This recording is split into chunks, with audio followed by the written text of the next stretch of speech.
Olá, eu me chamo Anelissa Andrade, sou enfermeira do Hospital Universitário Lauro Vanderlei, da Universidade Federal da Paraíba, trabalho na unidade neonatal e vou conversar com vocês agora sobre as principais doenças que acometem determinados sistemas do paciente crítico neonatal. Então, nossa disciplina, vai abordar os seguintes temas principais: o sistema gastrointestinal, o sistema metabólico, alterações hematológicas e também infecção do neonato em condições críticas.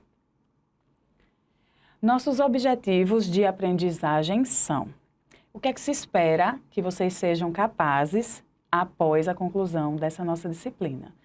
Compreender o significado das principais doenças, reconhecer as manifestações clínicas e opções de tratamento das diversas patologias, discutir os aspectos relevantes na realização de alguns procedimentos e exames em pacientes críticos na neonatologia e compreender o seu papel enquanto técnico de enfermagem em como você pode atuar diante dessas doenças como um membro integrante e fundamental da equipe multiprofissional. Bom, em se tratando do primeiro sistema que nós vamos estudar, que é o sistema gastrointestinal.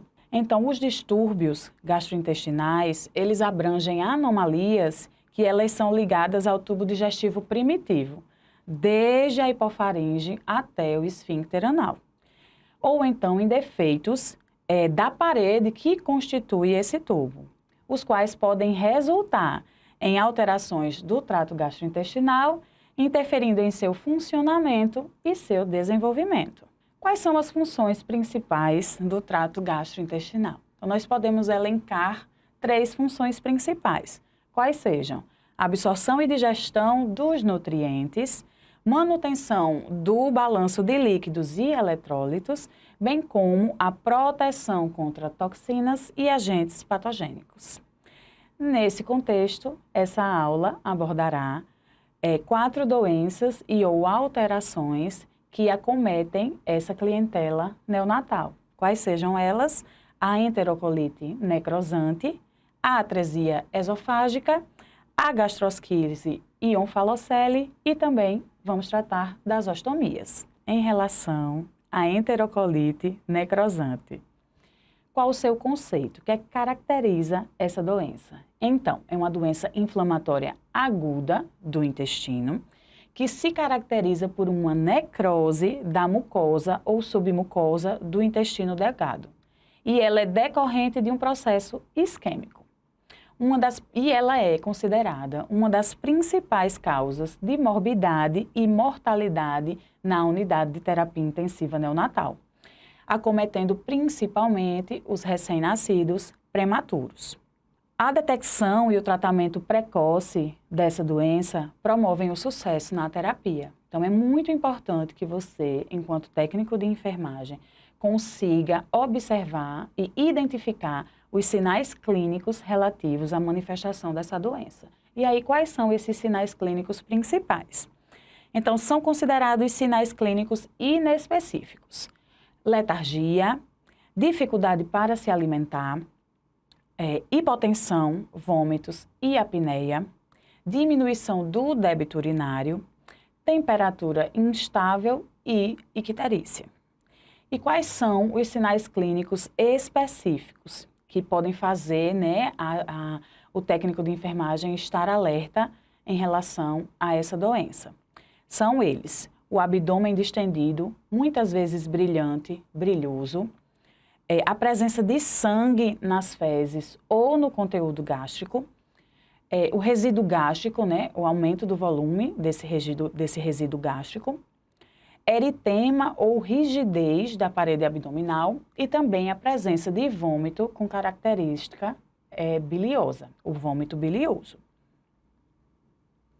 E aí, quais são as possibilidades de tratamento que a gente tem da enterocolite necrosante?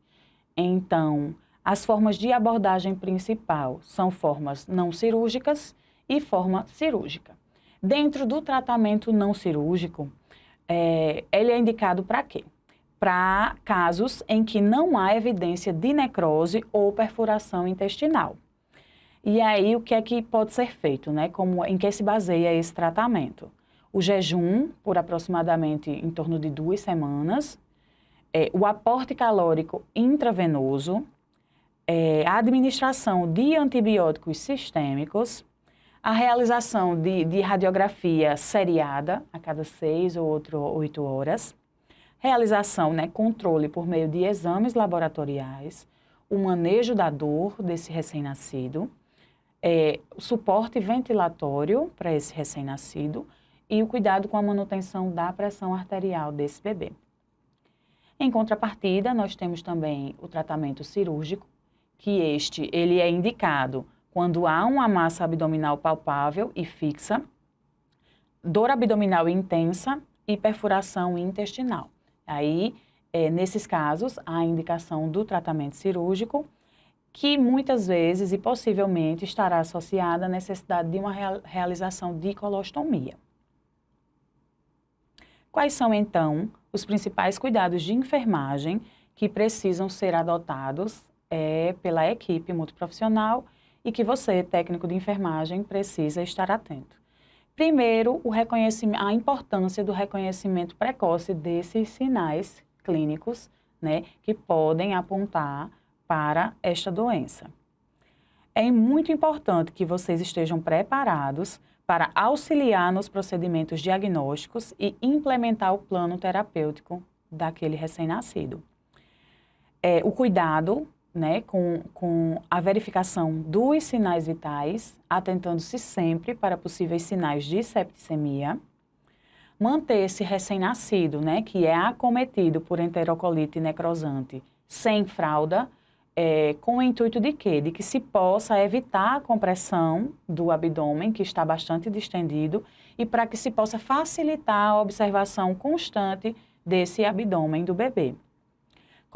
Manter o bebê, normalmente, né, sempre, em posição supina ou decúbito lateral, estar atento aos sinais de dor e sinais de defesa abdominal persistente, porque isso vai estar associado a um aumento da sensibilidade a esse toque abdominal. Observar também, né, os sinais precoces do desenvolvimento da enterocolite necrosante, buscando sempre evidências da distensão abdominal. E realizar também a medição da circunferência abdominal e do resíduo gástrico. Aqui a gente tem, né, na figura 1, né, a figura 1 nos mostra imagens que representam aqui na figura a importante distensão abdominal, a gente pode ver a presença de um abdômen distendido e bastante brilhante, bastante brilhoso. A figura B, ela nos mostra um intestino necrótico e a partir da figura C, que é uma radiografia abdominal, é possível se verificar os focos de necrose causados por essa doença. Então, acerca da enterocolite necrosante, isso era o principal a mencionar. Vamos agora conversar sobre a atresia esofágica, que é uma outra doença que também afeta a clientela neonatal. Então, o que é que conceitua, né, o que é a atresia esofágica? A atresia esofágica é uma malformação rara que representa uma falha do esôfago de se desenvolver como uma passagem contínua e também uma falha da traqueia e do esôfago de se separar em estruturas distintas. Existem vários tipos de atresia esofágica e o diagnóstico ele é realizado por meio de sinais e sintomas clínicos, bem como inclui a realização de radiografia. Então, aqui, a partir da figura 2, nós podemos observar alterações no esôfago, representadas por atresia e por fístula. Quais são as manifestações clínicas mais importantes que nós podemos observar nos bebês que apresentam atresia esofágica? Então, salivação excessiva, tosse, cianose, distensão abdominal, que é decorrente da entrada de ar pela traqueia, a partir dos movimentos respiratórios desse recém-nascido, e regurgitação de ácido gástrico para a traqueia. Em relação ao tratamento, nós temos a necessidade, né, da manutenção de uma via aérea permeável, a prevenção de pneumonia, a descompressão gástrica ou do saco cego e também terapia de suporte e reparação cirúrgica dessa anomalia. E como é que você, enquanto técnico de enfermagem, pode atuar e pode ajudar, né, na prestação de cuidados a esse bebê? Então, você pode auxiliar nos principais aspectos que envolvem o estabelecimento de uma via aérea permeável e a prevenção de um comprometimento respiratório maior. Você pode auxiliar no procedimento de aspiração, que é um procedimento essencial e é necessário para a remoção das secreções da orofaringe. E você pode auxiliar também no procedimento de passagem de sonda orogástrica, que essa sonda, normalmente é uma sonda de pequeno calibre, que vai ser passada para a alimentação desse bebê, que vai passar da via oral até o estômago desse bebê. E aí, em se tratando, né, da atresia esofágica, é muito importante que você, enquanto técnico de enfermagem, tenha bastante atenção, porque a gente deve suspeitar de atresia esofágica em qualquer recém-nascido que tenha uma quantidade excessiva de saliva espumosa na boca ou que apresente dificuldade com secreções e também apresente episódios inexplicáveis de apneia, cianose ou de dessaturação de oxigênio. Aqui nós temos então a figura 3, que apresenta, né, imagens que representam, a imagem da esquerda representa o esôfago normal e a imagem da direita apresenta a atresia esofágica comum. E aí, você já ouviu falar em onfalocele e em gastrosquise? Vamos estudar mais um pouquinho sobre isso? Então, vamos ver a realidade, né, como essa onfalocele e essa gastrosquise é apresentada. Então, aqui na figura 4, nós podemos observar uma onfalocele e a figura 5 ilustra para a gente uma gastrosquise. Foi possível você perceber a diferença? Então, vamos ver. O que é que acontece na onfalocele? Na onfalocele, a gente pode observar a protusão de vísceras intra-abdominais para a base do cordão umbilical. E essas vísceras, elas são envoltas em um saco coberto com peritônio sem pele. Ela se apresenta como uma membrana avascular transparente. Já no caso da gastrosquise, a gente tem uma protusão do conteúdo intraabdominal. Então, o intestino delgado, parte do cólon proximal e, por vezes, também parte do estômago e da bexiga. E essa protusão ocorre por meio de um defeito na parede abdominal que se apresenta de forma lateral ao anel umbilical. Não há um saco peritoneal cobrindo o intestino exposto. E aí, quais são, então, os principais cuidados de enfermagem que a gente precisa ter com esses bebês? Então, aqueles que são acometidos por onfalocele. Em relação ao tratamento, ele pode ser subdividido entre tratamento conservador e também reparação cirúrgica.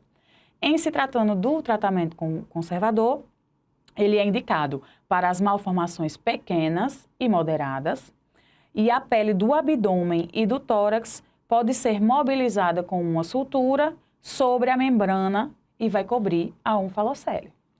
Em relação à reparação cirúrgica, nós vamos ter os momentos, né, o cuidado de enfermagem no momento pré-operatório e no momento do pós-operatório. E aí, a opção 1, que seria no momento do pré-operatório. O que é que a gente deve estar atento e o que é que a gente deve fazer? Como nós vamos atuar? Então, deve-se primeiro colocar o paciente em uma bolsa plástica de polietileno, transparente e estéril, para que se facilite o controle da temperatura, para que se minimize a perda de calor por evaporação dessa área. Então, a gente faz isso de modo que as extremidades inferiores e toda a região abdominal e tórax sejam cobertas. Em relação, né, à opção 2. Então, a gente vai manter o saco, que é essa membrana avascular e transparente, coberta com compressas embebidas em solução salina e envoltas em plástico estéril ou um saco silo. Manter o cuidado com a manutenção da termorregulação, a não administração de alimentos e líquidos por via oral, realizar os cuidados de rotina na infusão de líquidos, administrar antibióticos profiláticos conforme prescrição, auxiliar na drenagem nasogástrica para descompressão gástrica. Em se tratando com os cuidados com o pós-operatório, então, é importante a monitorização contínua dos sinais vitais e pressão sanguínea, o manejo da dor desse recém-nascido.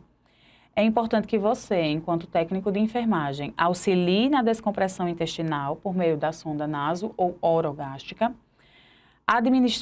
os cuidados com a administração dos líquidos endovenosos e o monitoramento do retorno da função intestinal. Já em se tratando da gastrosquise, pensando na terapêutica cirúrgica, é necessário que haja o fechamento primário, né, dessa gastrosquise logo após o nascimento. E aí, em se tratando de lesões muito grandes, é necessário fornecer uma redução gradual do conteúdo abdominal por via de bolsa ou silo ou saco estéreo, antes do fechamento cirúrgico. Então, em relação aos cuidados no pré-operatório, manter as vísceras todas cobertas com compressas estéreis embebidas em solução salina, evitando ao máximo o ressecamento dessas vísceras, mantendo-as envoltas em saco plástico estéril ou dentro de um saco silo. Passar a sonda nasogástrica ou orogástrica, manter a termorregulação desse bebê, monitorar o estado eletrolítico desse bebê, administrar líquidos endovenosos, bem como antibióticos, conforme prescrição, e manter a observação do intestino exposto para sinais, né, de necrose ou de constrição no silo de saída. Aqui na figura 6, nós podemos observar uma gastrosquise, cujo intestino está dentro de um saco estéril e preservado com o soro fisiológico. Já no pós-operatório, então, no pós-operatório, teremos que ter o cuidado com a manutenção, né, a monitorização contínua dos sinais vitais e da pressão sanguínea desse recém-nascido, manutenção da sonda naso-orogástrica, administração de líquidos endovenosos, manejo da dor, monitoramento do silo, né, de fechamento cirúrgico, monitorar o retorno da função e do peristaltismo intestinal. E em caso de bolsa de silo, deve-se sempre ter o cuidado de manter essa bolsa limpa e manuseá-la sempre com técnica asséptica. Vamos conversar agora sobre as ostomias, colostomia e ileostomia. Então, o que é que caracteriza uma ostomia? Então, a ostomia é uma abertura temporária ou permanente do cólon, colostomia, ou do ilho, ileostomia, através da parede abdominal, em decorrência de vários problemas de saúde, como, por exemplo, a enterocolite necrosante. Então, quais são as características, né, do estoma? O estoma ele é arredondado, avermelhado, úmido e macio ao toque. Ele pode se localizar um pouco acima do nível da pele abdominal e ele não é sensível à dor. O que é importante a gente ficar atento, porque esse estoma ele pode mudar de cor durante o choro. Aqui a figura 8 representa para a gente um RN com a presença de um estoma. E quais são os cuidados de enfermagem que você pode realizar? Em relação ao recém-nascido, atenção no pós-operatório, sinais e sintomas gerais e cuidado com a ostomia, sem a bolsa coletora ou com a bolsa coletora, na colocação e no esvaziamento da mesma.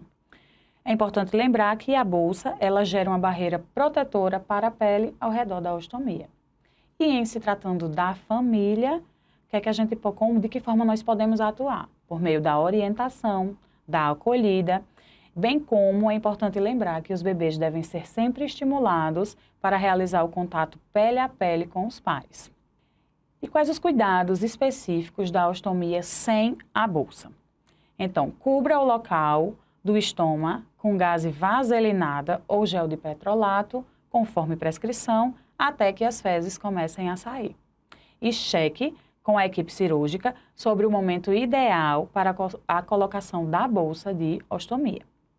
Quais os cuidados da ostomia com a bolsa? Na colocação da bolsa. Então, passo 1. Inicialmente, nós vamos medir a ostomia com o modelo fornecido, né, na caixa de bolsas de ostomia. Qual é o passo 2? Vamos criar um padrão individualizado, traçando o formato da ostomia em uma toalha de papel ou um pedaço de filme transparente, caso seja necessário. Passo 3, vamos realizar a abertura da bolsa de ostomia, que deve ser aproximadamente em torno de 2 milímetros maior do que as bordas da ostomia. E o passo 4, posicionar o recém-nascido em decúbito dorsal, segurando, contendo, se necessário. Após isso, nós vamos realizar a limpeza da pele ao redor da ostomia com água morna e depois vamos proceder à secagem total dessa pele. Vamos então remover o papel que vem na face posterior da bolsa de ostomia para assim poder aplicar essa bolsa, na pele do bebê. Então, nós vamos aplicar a bolsa diretamente em volta da ostomia e vamos comprimir em volta com as pontas dos dedos, especialmente ao redor da base da ostomia, para tentar que isso faça com que essa bolsa tenha uma maior fixação. Após isso, nós vamos fechar a parte inferior da bolsa de ostomia, caso seja aquela bolsa drenável, com o lacre ou com a pinça que sempre vem em conjunto com a bolsa. E quais os cuidados principais em relação ao esvaziamento dessa bolsa? Inicialmente, o cuidado com o posicionamento do bebê, do recém-nascido, que deve ser posicionado em decúbito dorsal ou decúbito lateral, de forma confortável. E aí nós vamos abrir a bolsa de ostomia, de acordo com o tipo de fechamento em uso. Vamos desenrolar o fechamento com lacre ou remover, em caso de pinça. Vamos dobrar a extremidade da bolsa para que a gente possa manipulá-la e evitar o vazamento. Depois disso, nós vamos esvaziar essa bolsa em uma fralda ou dentro de algum recipiente específico padronizado na sua instituição e vamos limpar a extremidade da bolsa por dentro e por fora com o material que seja de rotina da sua instituição. Depois, nós vamos limpar a parte inferior da bolsa, com um pano, papel toalha, gaze, vai depender da sua instituição, antes de realizar o fechamento. Após verificarmos que a bolsa está totalmente limpa, nós faremos o fechamento dessa bolsa com o lacre, com a pinça ou com o fechamento integrado de acordo com o fabricante dessa bolsa. Vamos então descartar o recurso do recipiente no expurgo, após mensurá-lo, se prescrito. O que é preciso a gente ter bastante atenção? Que essa bolsa de ostomia, ela deve ser trocada sempre que houver vazamento ao redor desse estoma ou quando a gente perceber que o adesivo de fixação, de proteção, está soltando. Não se deve utilizar removedor de adesivo, pois ele contém álcool, o que resseca a pele e pode causar lesões na camada superficial da pele ao redor do estômago. Aqui a figura 9 nos mostra um modelo de guia de medição da ostomia.